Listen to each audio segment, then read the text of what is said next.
Welcome to Mixtape Videos. We recently allowed our viewers to vote on who they thought were the top 10 greatest players in NBA history. After compiling thousands of votes, the results showed that Scottie Pippen was voted in at the number 10 spot. This led us to the conclusion that Scottie Pippen is vastly overrated. Now, not everyone will rank him that high, so to say he's overrated is based on the majority of fans ranking him in the top 10 or 20 all time. Let's take a look at why that's just way too high. First, let's talk about the one point all Pippen fans bring up: the season Jordan left the game. That season, Pippen led the Bulls in points, rebounds, assists, steals, and blocks. He made the All-NBA first team, finished third in MVP voting, led the Bulls to 55 wins, only 2 less than the year before, and came within 1 game of the NBA Finals. Let's accept that season as 1 point for Pippen. Now let's look at the rest. After all, we're not saying Pippen was a terrible player, but the point of contention is putting him 10th all time. Going on to the very next season without Jordan, the Bulls went 34-29, with Pippen averaging pretty much the same numbers as the year before. Once Jordan came back, however, they finished 13-4. The following season, the Bulls won 72 games.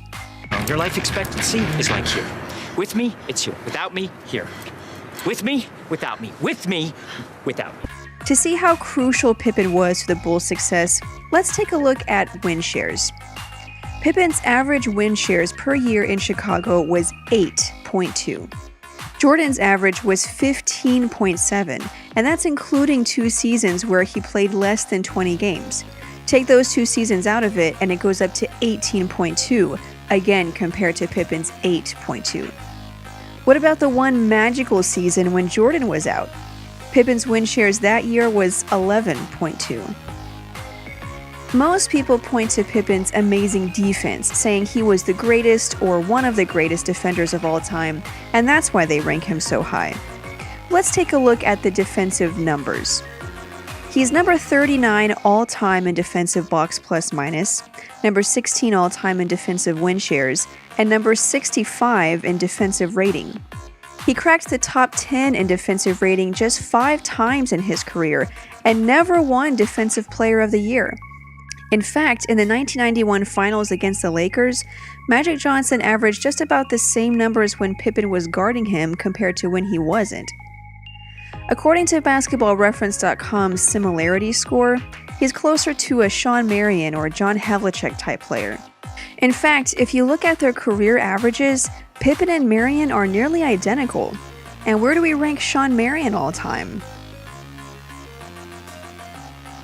Pippen is also known as an all-around player. Because he was pretty good at nearly everything, that makes him the best overall, or so they say. Well, how unique is Pippen in that regard, and where does that put him compared to other players? Well, let's look at his career averages in Chicago. 17.7 points, 6.7 rebounds, 5.3 assists, a couple of steals, and nearly 1 block. How many other players have had seasons like that? We'll say averaging 17 points, 6 rebounds, 5 assists, and 2 steals. 13 other players have done that. That's pretty unique. However, the list of players is kind of random. You have guys like Magic Johnson and Kobe in there, but then Rick Barry did it twice, Jason Kidd did it once, and LeBron James, who some would say is the greatest of all time, only did it once. And Fat Lever, a player that most casual fans have probably never heard of, did it 4 times, just as many times as Pippen. So is he unique? Yes. Does that make him one of the greatest of all time? No. And this is all without mentioning his awful time in Houston or his terrible performances in the playoffs with Portland. Those seasons show that Pippen was actually just a really good sidekick, maybe even one of the best sidekicks, but he couldn't actually lead a team. There are so many things he almost did. He almost had the same record without Jordan. He almost made it to the finals without Jordan.